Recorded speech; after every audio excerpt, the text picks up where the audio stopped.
You are listening to Radio SGN. Welcome to Radio SGN. My name is CJ Emerson, Associate Editor here at Seattle Gain News. And it is full-on election season right now, which means you got to make your choice. And we recommend, as part of our endorsement, that you vote for Katie Wilson. However, we want to do our due diligence. So before we talk to the challenger, we're going to talk with the incumbent. Here's our interview with Mayor Bruce Harrell. With that in mind, let's get started. And I kind of have questions going chronologically through your career. So we're going to start at the beginning with your time in college. So you started, your career, you started not as a public service initially, but you were known as an athlete. You were in high school baseball. You did wrestling. You were a linebacker for UW's football program under the Dogfather in the late 70s. And you were pretty solid at that. I heard you led the team in tackles as a senior. So I want to ask, how did you become involved in athletics, and why did you eventually step away? So my mom and dad were not athletes. They went to Garfield, and neither one of them played sports. My father was a musician in the band with Quincy Jones. And so when I grew up, I was, there weren't a lot of people who looked like me in the neighborhood in the Central District at the time. And by that, I mean biracial. And this is in the height of the civil rights era. And to be honest with you, I had some great loving memories, but I had some very painful memories. Kids could be brutal sometimes when someone is different, like me.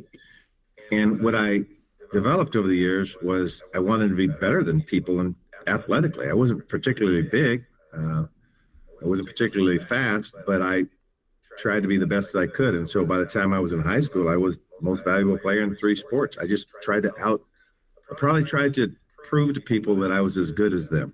And in that process, became very competitive.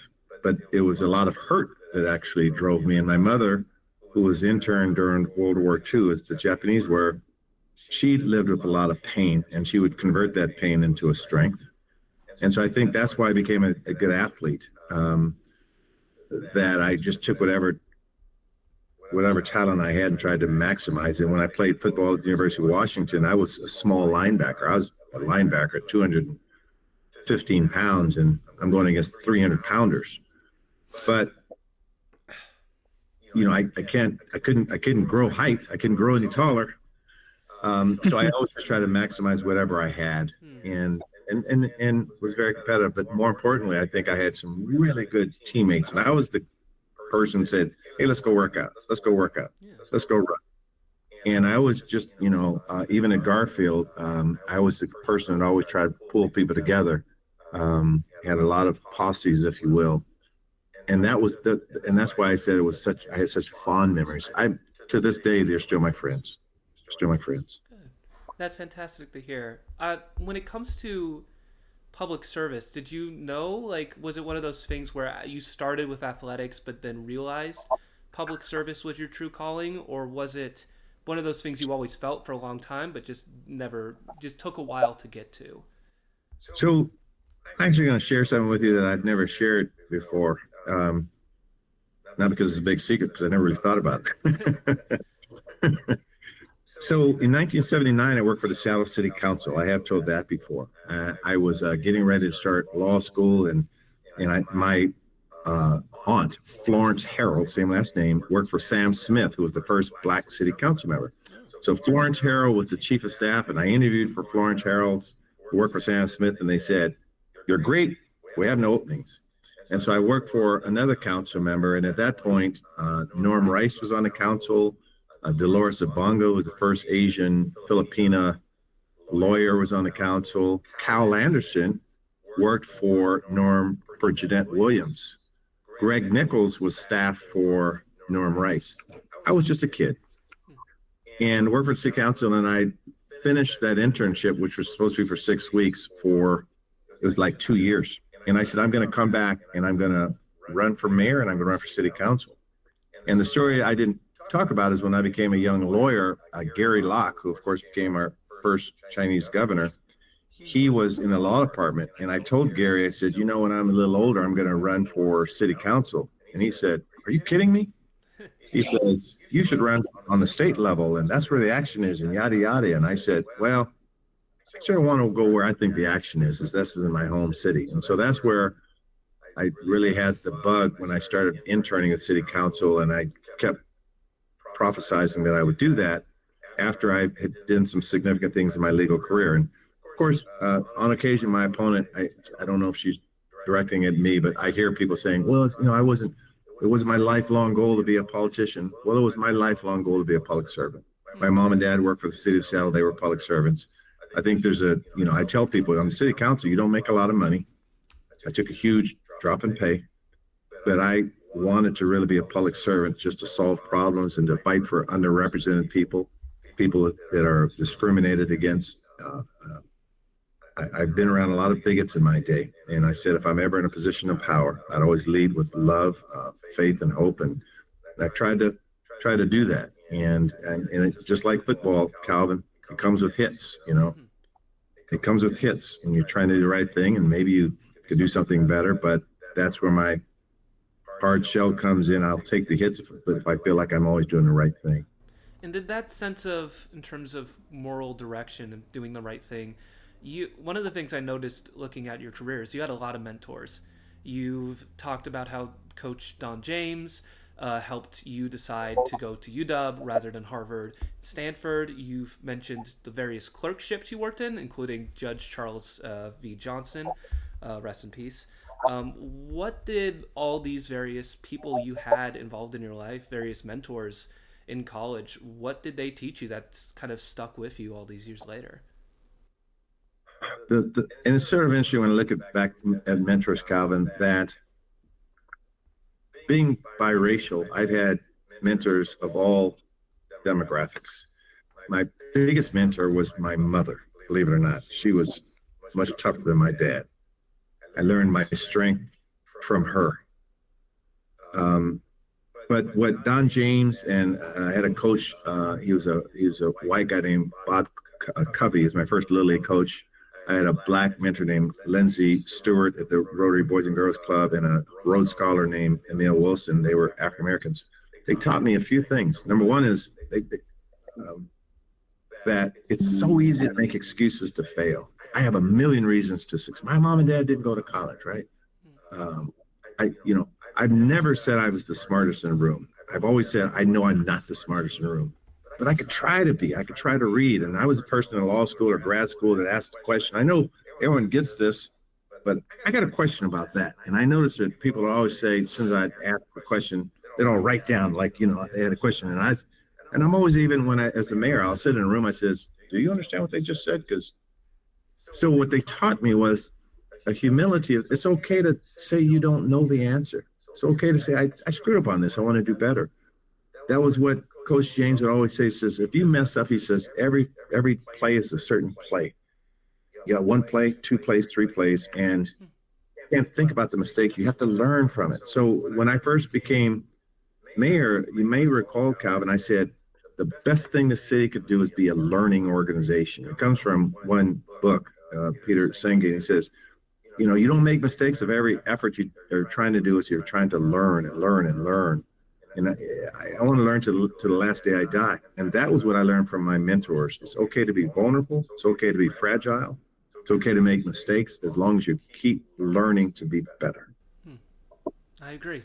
I absolutely agree.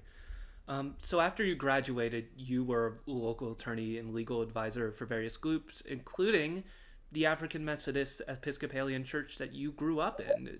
May I ask, do you still attend service on Sundays? Not as much as they'd like me to. I haven't been there for, well, you're recording this, so I better not keep opening light. I haven't been there for maybe 4 months, but I actually went to a Baptist church just 2 weeks ago out of the city. It's called New Beginnings. Pastor Leslie Braxton. But I haven't been going. But I did grow up in First Amy Church. I actually taught Sunday school there for 7 years. Yeah, and the reason I ask is because it's unique to be in a situation where you have a mayor with a strong, past religious background in a state where a third of Washingtonians don't belong to any faith. And we've seen headlines over the years of churches like St. John United, like the Nehemiah Initiative, and others who have had to make tough choices because of dwindling congregations. So, with that in mind, how has your faith influenced your work as a mayor when it comes to those kinds of challenges? I love the question. Every single day, if I'm going to be honest with you, I wake up in prayer and I go to bed in prayer. And for me, no matter what you call God, you may call it Allah or Hare Krishna, or you may be a Taoist. It makes no difference. I just think we're calling the same spiritual father or being, for that matter, a different name. And for me, I'm unashamedly proud that I live by faith.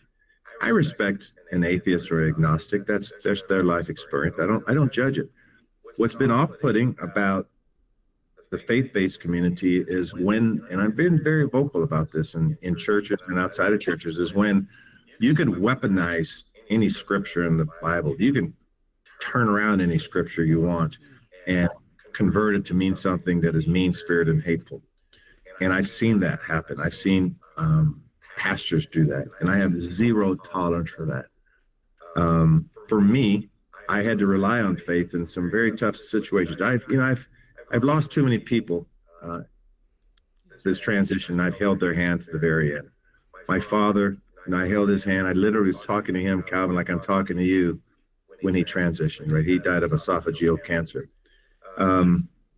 So for me, the faith is very personal. It saved me from being on the streets, being drug addicted, being hateful, being mean-spirited. This job that I have, I read things about me, Calvin.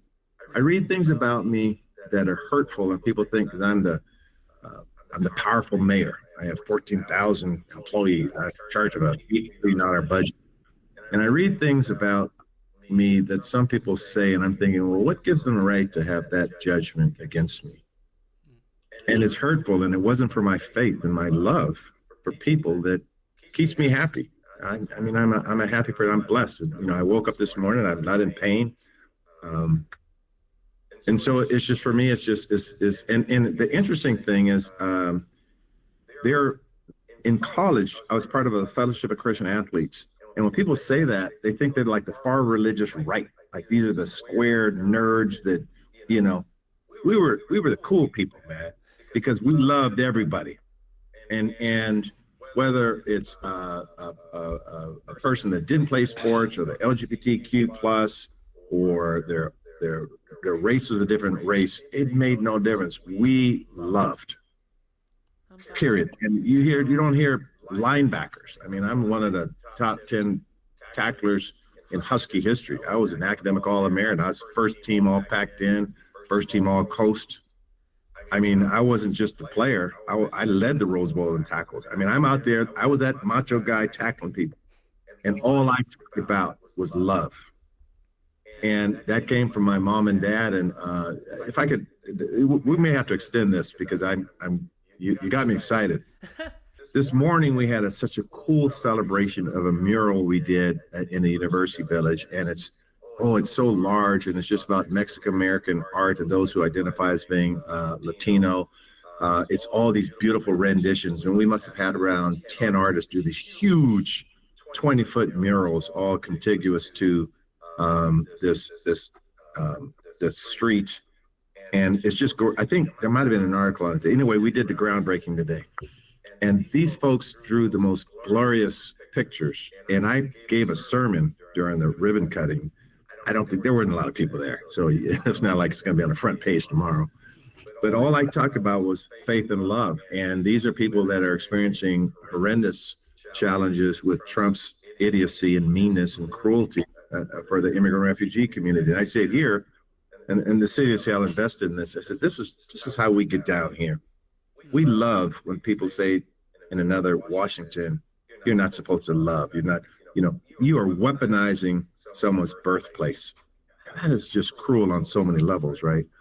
So I can't even remember what the question is, but that's but I'm not ashamed to talk about that. And And that's what keeps me happy. That's why I'm running for a second term, because I said, look, there's so much work to still do, and hopefully I can do it. Absolutely. This episode is brought to you by Seattle Gay News. We're the third oldest queer newspaper in the country, having been founded in 1974, and we're continuing to do great work. We recently brought in a new trans editor. We've had a trans publisher since 2024, and we are covering the local community issues across the spectrum, across sexualities, really trying to provide the best we can for Western Washington, even in the face of the Trump administration, in ongoing cuts to public media and to LGBTQIA plus nonprofits. We are trying our best, and we'd love your support. If you go to www.sgn.org, simply reading one of our articles on any subject of your choice, arts and music, culture, sports, news, politics, anything that strikes your fancy, just reading that means a lot to us. Liking and subscribing to our various social media channels on Instagram and Facebook means a lot to us. And if you'd consider it, we'd love a donation from you. Even $1, $5, $10 goes a long way to supporting us and continuing our mission of good, high quality community coverage. So, yeah, thank you so much for your support, and back to the show. I did want to ask a question about experience, because that is a way you have, through conversation and discussion, have framed this upcoming election. You're someone with a lot of experience. You're concerned that Katie Wilson is inexperienced, and the use of that term for me, it does have meaning, but it's hard to quantify sometimes how experience behind the mayor's desk then eventually manifests into real life policy. So I want to ask you, if Katie Wilson were to be elected, could you provide two examples of how, via the absence of your experience, that would have an impact on local communities? What would be missed? That's a good question. One of which I haven't given a lot of thought of, because it's never been asked before. The first one I would say is public safety. That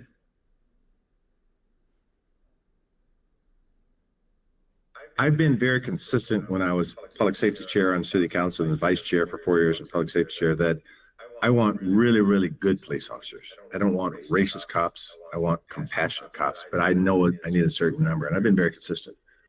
We know that she was a very, very vocal defund the police person. Not even defund, she was let's abolish the police department kind of mantra. Okay. After watching George Floyd's murder on May 25th, 2020, I get why some people thought that defunding the police might have made sense. But a mayor has to know better that Black and brown communities and vulnerable communities will be most harmed by no police officers. So her lack of experience on really knowing what makes sense could result in police officers quitting, underfunded. We can't close investigations. That's the first piece of it, is that I think her lack of experience will result in a schizophrenic public safety policy, just by her demonstrated positions, number one. Number two, running an $8.5 billion budget, you have to make strategic decisions all the time. Where can you cut expenses? Where can you combine resources? What progressive revenue can you put in place? Knowing that the city has limited options. And to do that, you have to have a fundamental understanding of how budgets work, not just advocating for them. You have to look at the bond rating of a city as an example. When do you borrow money? When do you raise revenue? It's complex. And, she ran her transit riders union budget, which is approximately $200,000. I get that. I've had clients when I was an attorney that had small budgets. But that pales in comparison to, I think, of the skills necessary to really look at some of the complexities of the budget, particularly when your North Star seems to change. The, I guess the other piece of it would be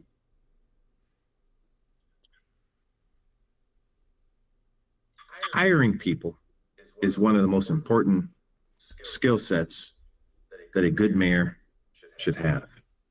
The stakes are high. You're hiring people that will be in charge of hundreds of millions of dollars of budgets. And it's, I was a managing partner at a law firm. I was president of the city council. I've had many opportunities. I was a small business owner. I had many opportunities to hire people.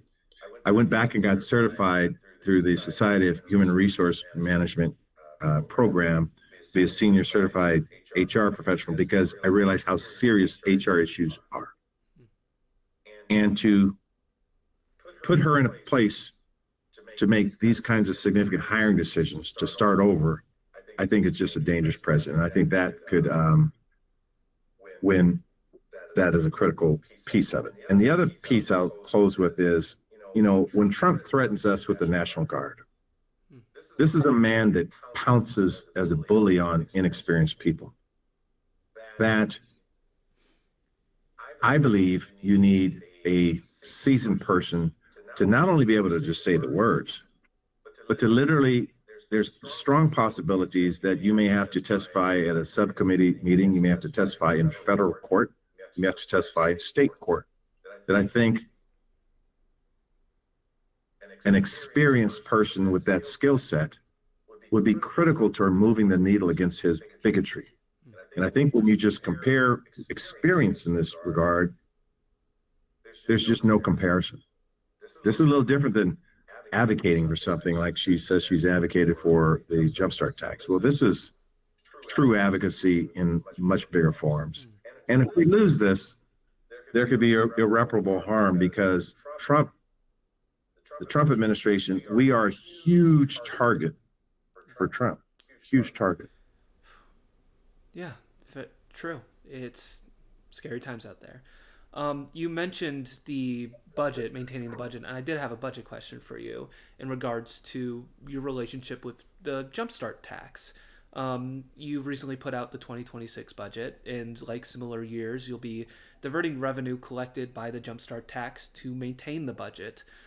However, you'll be diverting less next year, 45% of Jumpstart compared to 2/3 in the 2025 budget. Should we read this as a sign that you're trying to wean off the city's financial dependency on Jumpstart to fill in shortfalls, or is that not how you're thinking of it? There's a lot of truth to what you said in terms of how we are using the Jumpstart tax. I have to impress upon people that when we are using any portion of the Jumpstart tax to fill the budget gap in other areas, you have to also look at the areas we're trying to fill. It could be food insecurity because people are hungry. It could be health and fentanyl treatment because people are killing themselves on the streets. I even think that in the most recent debates, my opponent has also suggested that she would use pet revenues for general fund priorities. This is an appropriate use. The fact of the matter is that from a housing standpoint, realizing housing affordability and homelessness challenges continues to be a top priority, that I used a lot of relationship capital to pass that housing levy. It's almost $1 billion. I put in $350 million of affordable housing in my current budget. These are still unprecedented numbers to put toward housing and homelessness strategies. If you look at the Regional Homelessness Authority, and that was the only reason, by the way, I have a huge meeting after this, and that's why push you on the time. Constraints. We're okay. My answers are long as hell. I'm waiting for Madison to say. I'm waiting for Madison to go like this. Okay, Harold, we get it. So. Okay, we'll give you a bit more cutoff. No worries. Then. So, but on the Jumpstart tax, these are precious dollars. We understand that. And so we're trying to use it in what we think is the smartest way, the most humane way, and still providing critical services. But yes, I don't want to rely on that. Hopefully, I mean, we're doing some great things to keep our revenues up. You know, we have a good trajectory. Our last revenue projection was favorable, so hopefully we won't have to rely on as much. That's really the shorter answer I should have given you. Well, one more thing about, since we're talking the election. As you've continued into Seattle politics, you've almost always been framed as the moderate. That was the case when you were running against Morales, against Gonzalez. Now it's the case with Wilson. But, you know, these differences in political alignment are relative, especially when you look at Democrats nationally. So at this point in your career, I want to ask, have you embraced the being seen as the moderate, or do you have qualms with the use of that label? I do have problems with the use of that label. I think it's part of my political journey that, quite frankly, people who consider themselves progressive use on me, which is inaccurate and misleading. Now, let me say this in terms of progressive credibility. Is progressive credibility simply tax policy? I don't think so. I was the one, again, that enacted the race and social justice legislation. I was the one that enacted the ban the box legislation that we talked about. I have the most diverse executive team in the city's history relative to women and race. I passed the climate change building and emissions performance legislation at a time when people said you shouldn't do it because our businesses are failing and the buildings are vacant. When I proposed body cameras because I wanted accountability to the police department, no one supported that. That's progressive thought.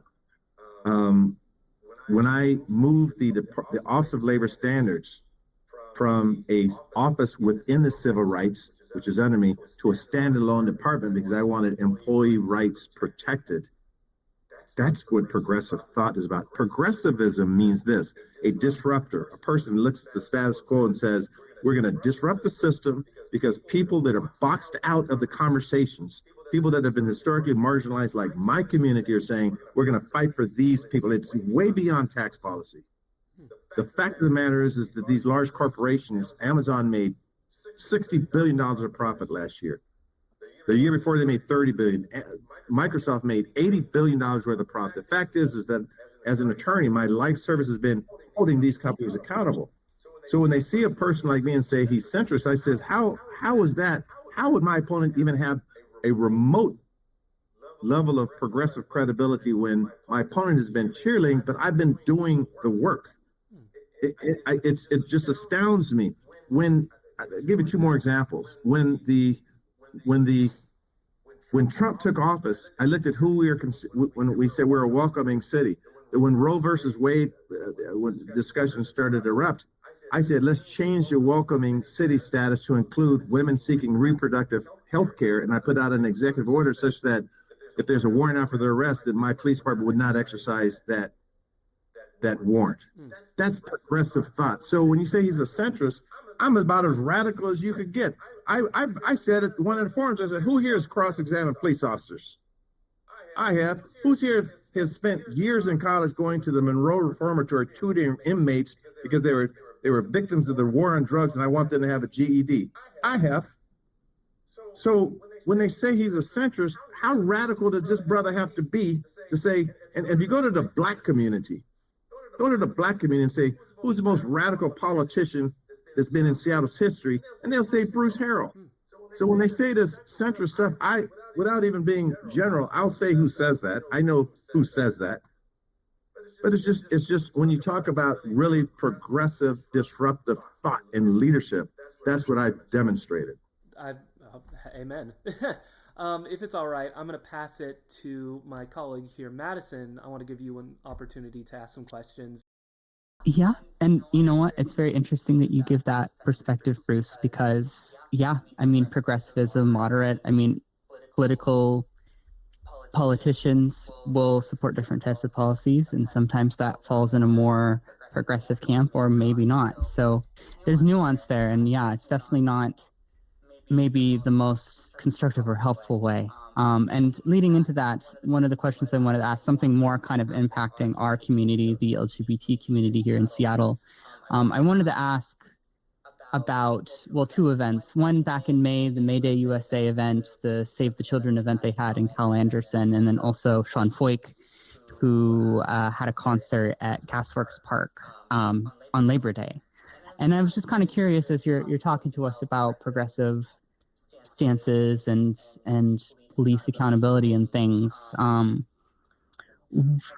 Well, first of all, your general thoughts on these out of city actors, these folks who are not from our community. They're coming, Mayday USA, the church is from Spokane, and they're coming into our neighborhoods, our LGBT neighborhoods, trying to say that we're, these awful, terrible people trying to hurt children and things. And I also wanted to ask, as a part two, free speech is kind of the thing that's usually given to kind of justify, well, it's their freedom of speech to be able to come and say these things in a public venue.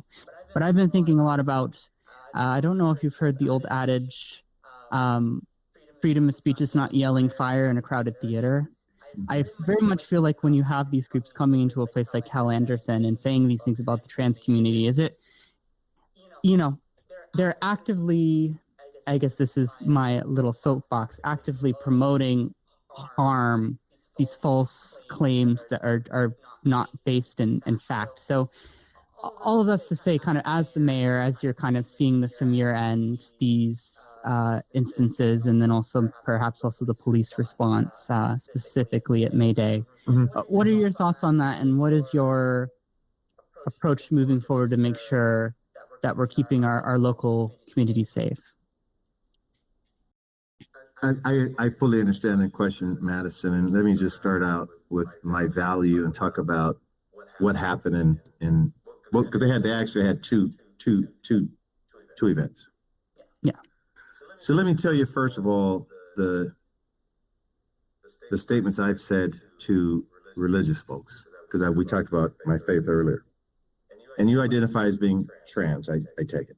That's what I've been telling. Yeah. So let me tell you what I see when I see you.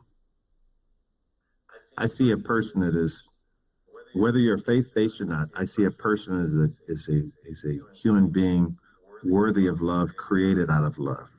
I see a person that is loving and kind and should be afforded that I should be proud. If you and I become friends, I should be proud to have you as a friend. You are a human being that has every right to be loved, and I'm proud of you. People that come out and say, this is who I am. This is who I want to be. This is how I believe I'm supposed to be on earth. Okay. And in 16 years of public service, forget that. Let's go back to high school, because I got high school folks running around. No one has ever said, he called me a bad word. He called me an offensive term.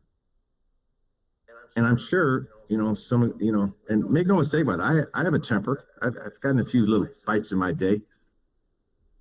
Never started one, when I was a kid.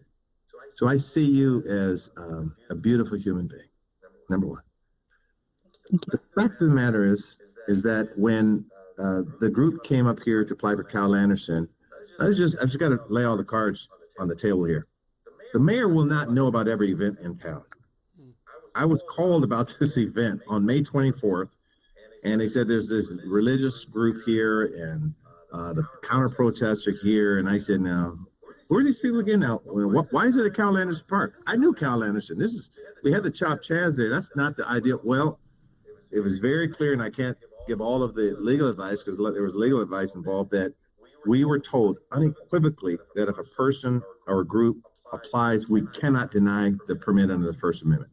There's not, you can't anticipate what they're going to say. You can't say they're going to say fire in a crowded theater. They're going to blur hate speech because they're saying we're just going there to pray. So we had to legally offer them places, and they went there, and life went on. And so our police officers, I think this is a learning organization. I was told, and I didn't like what I heard, that they were saying like this to the people that were counter protesting, particularly part of the LGBTQ plus. It looked hostile. And that was a bad look.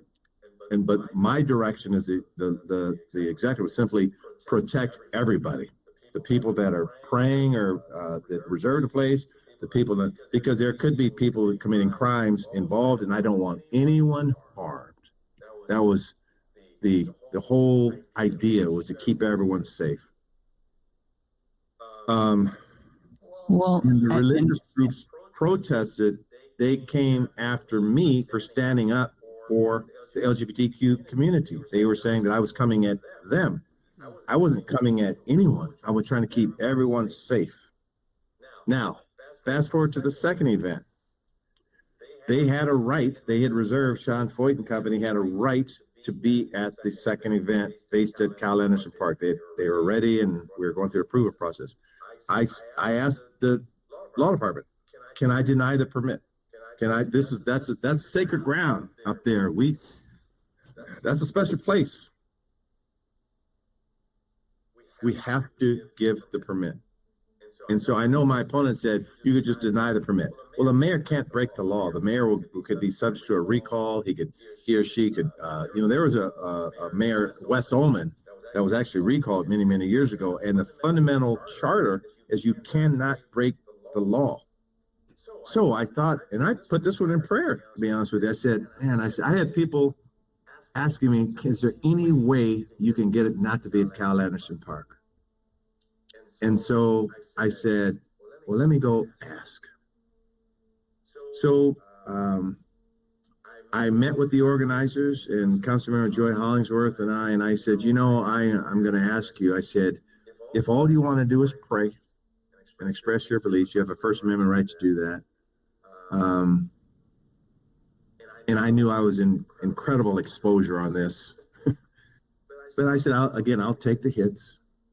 And they agreed to host it somewhere else. Did I get any fanfare for that? Was there an article on that? And I wasn't looking for it. And so these are tough situations that a mayor's put in, because I have to respect the First Amendment. And the statement we put out on my opponent on this was, I know my opponent was saying that she respects on the chemical issue, respects the First Amendment rights, that, a president shouldn't interfere with that. Well, at the same token, I was on, and people have to realize this, when Shama Sawant had called, the city was sued, and she was sued for calling a couple of police officers murderers. You may recall this, it may predate some of you. I was council president at the time. And I wrote an op-ed that said, you know what? I may not have agreed with that tactic, but it was my decision as a council president. I will indemnify her and pay her legal fees because she had the right to call them murderers.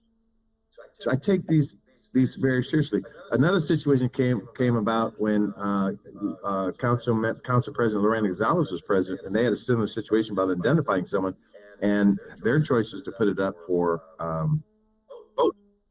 I didn't put it up for vote. That's within the purview of a council president. May I interject, actually, because I have two things in mind, since we're talking about free speech as well as the May Day incident. The first is we're currently going through a free speech situation right now. Katie Wilson last week said that in terms of the October 8th debate that will be hosted by Comos News, owned by Sinclair, which is currently restricting Jimmy Kimmel's show, as you know, that she will not be attending that event. Now, you've stated that you are encouraging Como and Sinclair to reinstate Kimmel, but in terms of when it is October 8th, will you be attending that debate?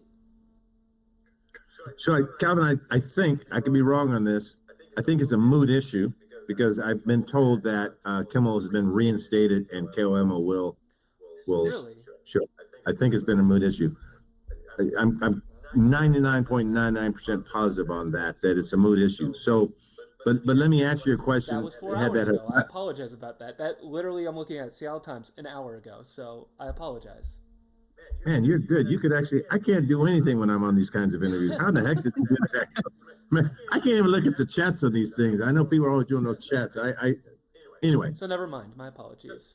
Yeah. Okay. But this is my point on the whole Jimmy Kimmel thing is I'm the current mayor. And so, Senator Maria Cantwell, who supports me, of course, we were getting ready to contact her and say, how can I really force the issue as opposed to doing something performative? To me, it was, we got all these debates lined up. What I'm doing October 8th is a long, still in politicians, that's a long ways away. So I said, we're not going to make that decision now. We'll look at how do we force them to do what we need to do? I respect the First Amendment and the hypocrisy that we talked about in my opponent, Katie Wilson's position. And she had just interviewed on KOMO, by the way. We pointed that out. I think she said something like it felt weird or something, but she had just interviewed on KOMO. So she didn't have a problem there.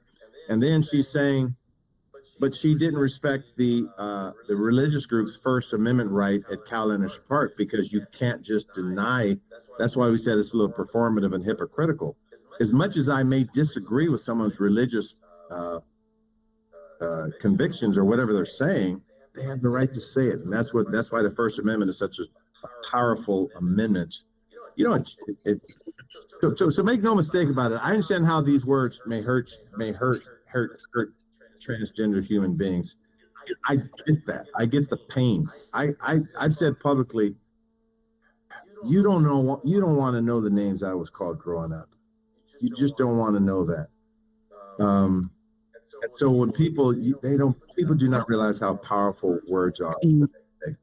Yeah, and just to tie into that, because I wanted to ask, you mentioned earlier how, as someone who's led by their faith, a faith-informed person, that you have, reservations or quorums with people who use that to justify bigotry, to justify hating on other human beings. And I think ultimately from the trans position, I know a lot of trans Christians, I know a lot of trans religious people, and these groups that do come in, they claim that it's a matter of like, we're just expressing our faith.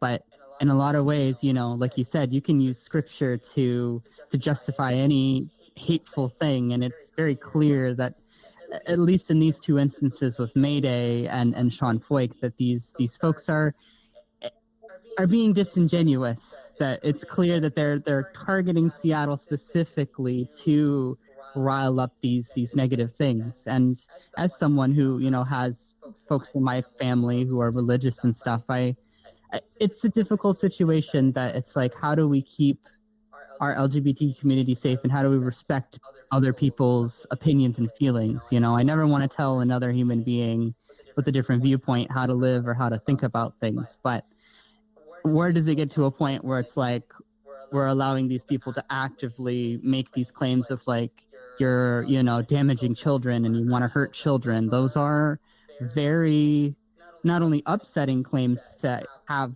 sent towards you, but also, are they even factual? Like, there's clear evidence that that's not what trans people are advocating for. So as mayor, and I totally recognize that it's such a difficult situation, a call. You want to respect people's legal rights. You want to make sure everyone's safe, and those folks at those that are leading those prayers or events do have a right to safety. But how do we not antagonize is ultimately, as the mayor, it's the tough question you have to answer. And I'm just curious. I want to know kind of what you're. Sure. Yeah. So Madison, let me tell you some conversations that I've had, because I'm not going to beat around the bush on this. I live in an environment where, of course, the Supreme Court has clearly said that the Ku Klux Klan and neo-Nazis can march in Black neighborhoods or Jewish neighborhoods. That is the law, okay? When I talk to people who are faith-based, Christian pastors, I'll ask them a question. Well, can you tell me your thoughts on transgender human beings? And they'll typically say, we love them, we respect them, they're entitled to equal rights, we pray for them. And you sort of hear the mushy words you sort of like. And then I will ask this tough question, Madison, but when you pray for them, are you praying for them to convert? Are you praying for them to disown who they believe they are? And Madison, that's the dividing question right there. Because they will say, well, according to this, and I'm not trying to create a bigot in someone that believes their own beliefs, because I will say, this is where I disagree with you. That I believe that, and I sort of use funny examples, that I say that someday if we transition, I don't smoke, I don't drink, I have certain things how I live my life, choose to live my life. And when I get up there and I'm to be judged, that's between me and the judgment, the judge. And he may say, well, Bruce, you sure did cuss a lot, man. You cussed like a sailor. You lost your temper and I'm judging for that. And I'm thinking, well, I lost my temper. So I don't think a transgender human being is going to be judged on that issue. I think they will be judged on the same thing I'm going to be judged on. Were you kind? Were you loving? Were you truthful? Did you make this planet better when you left it? That's what I believe. And there's such an abundance of religious folk that believe exactly that. And those are the ones that I gravitate to. And then there are the others that will say everything except that. And I take exception to that. And I'm willing to have that conversation. So that's where I am on this issue. And that's where I'll always be. That's just my fundamental belief. In race terms, I'm going to shift this argument to race for a minute. I have always said that, there's assholes in every race. That just sums it up. And there's good people in every race. And so I just say, at the end of the day, are you a good person? Are you trying to be a good person? If it's okay to, I have a question while we're talking about Cal Anderson and the impact of these rallies. One of the things you mentioned that because of their First Amendment, you had to offer Cal Anderson as it had to be a place you could offer. But as someone who lives near Cal Anderson and is a resident of Capitol Hill, I know the reason it's a place to offer in the first place is because the Parks and Recreation under your watch removed the Black Lives Matter community garden from that space. It just went away, and then it was an event space to be offered. So that's always been a political decision that has befuddled me, why we got rid of the garden in the first place and why it was never able to be reinstated. So, and why it wasn't able to offer, why an alternative location couldn't be established in the park. So I wanted to ask about that. What happened and why was that decision made? Fair question. So it has been reestablished, number one. So when I looked at it, it was an offense to me in terms of being a tribute to the Black Lives Matter movement. It was rat infested. It was unhygienic. It was not getting the garden treatment that it should be. To me, it was a disgrace, and it was unsafe and unsanitary. So talking to many, many members in the Black community, many of whom are friends, many of whom I met for the first time, we put a lot of money into the new Black Lives Garden Matter over near the Martin Luther King park off of Rainier near the Seattle Tennis Center. We've also put money in the budget to keep it clean and make sure there's fresh fruit and fresh food done. And we had a great celebration there, and we'll continue to. I want a Black Lives Garden to be something that tourists from out of the state will come and be proud of, and it just was not in that condition. So that was our thought, and I own it. And if to take some people off, then for that I'll apologize. But we thought we were doing the right thing. Okay. I would like to ask you, just to kind of wrap things up a little bit, I want to ask you about legacy, about because now we're approaching your second term. You've been in Seattle politics for over a decade at this point. What do you hope, so let's say second term, you go for your second term, the last few days, what do you hope people remember from you as mayor? What do you hope is the lasting impression you leave? So Calvin, I want to go philosophical, but I'll be practical.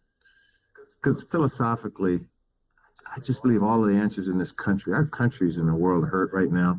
I was so proud of Pete Buttigieg's endorsement that you read about, because for me, this man represents everything good about this country. I actually think he could become president of the United States. What I want my legacy to be is, from a human rights standpoint, from a city that embraces LGBTQ human beings, for climate change, for all of the good things that this country should be known for, that Seattle becomes the model for that. And I played a role in that. When I came up with One Seattle, I mean, the odds were stacked against me that I'd be mayor. I mean, how's this little biracial kid, his parents didn't go to college and, went to Seattle public schools, how's he supposed to be mayor? You don't see that demographic, I mean, for a second person of color in 150 years.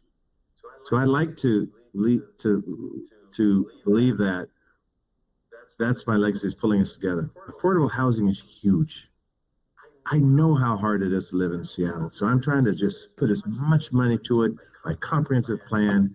I want everyone to be able to live here. My mom and dad would not have been able to live in Seattle today. They did not make a lot of money. The care department is a legacy. I started it. That's going to be our new unarmed response to crisis situations. The people that are killing themselves with fentanyl, but people see them as public safety risks. I see them as human beings that need to be healed. And so I started that department. And so between all of the things I talked about, my legacy, I am a uniter. When I put that housing levy on the ballot, I put that transportation levy on the ballot, I put the building emission performance standards legislation in play, and I put this current families and education levy on the ballot right now at 1.3 billion is in November. These are ground-breaking ballots. I pulled this stuff together, and that's One Seattle at its finest, where we don't leave anyone behind. Any kid that goes to Seattle Public Schools could go to college for 2 years. How great is that? Any kid, right? Childcare and pre-K slots, 4,500, right? And these kids, a lot of them are going to be software developers at Microsoft. Now they can go into these port and these industry and these manufacturing jobs in our maritime city. My legacy has to be the one that got us out of COVID when everyone was wearing masks, and got us to a level of civility and optimization through our policies, and I keep them living in Seattle. This has been a tough job. I mean, I've had $642 million of deficits since I've been in office. I inherited a tough hand. And so my legacy, I hope, is the one that did not make excuses, that put in the hard work, took the personal sacrifice hits. They're talking about stuff I did 30 years ago because I'm mayor. I want my legacy to be one that persevered through all this, not for myself, but for this city, because I want my mother and father, God bless them, they didn't live to see me being mayor. I want that demographic to be able to live here in this city. That's my legacy.